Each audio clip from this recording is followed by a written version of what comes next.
This week's Parsha, Parshas Ekev, begins V'hoya Ekev Tishmon, and Rashi tells us that we have to be very careful not to tread upon mitzvahs. Mitzvahs she'adam dosh ba'akevav.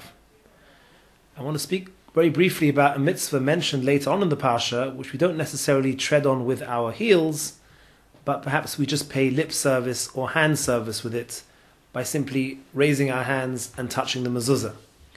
We come across mezuzahs on a daily basis, many times a day, and unfortunately perhaps we don't have enough hispoinus in what this incredible mitzvah teaches us. I'd just like to quickly share with you one idea that perhaps can give more meaning to the robotic act of simply touching a mezuzah.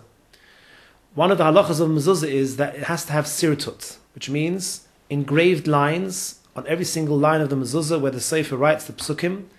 There must be engraved lines called sirtut. The Kedushas Levi writes that the human being also has on his hands many engraved lines, and whether we understand or not, and most of us don't, but there is such a concept as chochmas hayad. And on those engraved lines are embedded our ritzonos, our taivas, who we are, what we're all about, our strengths, our weaknesses. Everything about us is all written and engraved on those lines. I wouldn't say that most people understand these things. This probably comes under the category of those that say don't know and those that know don't say.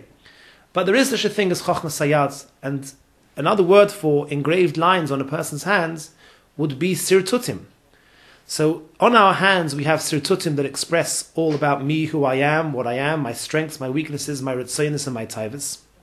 And when I extend my hands and I connect it to the mezuzah, which also has sirtutim, the difference being that the sirtutim on the mezuzah tell us exactly what Hashem wants from us. Shema Yisrael, Ol Malchus Shemayim, V'hoyam Shemaya, Ol Mitzvahs. So when my hand with its engraved lines connects to the sirtutim of the mezuzah, the message is quite clear. Asei Ritzoncha, make your rotzen into his rotzen, connect the two ritzonos, and make his rotzen control and dominate what you should be doing in life.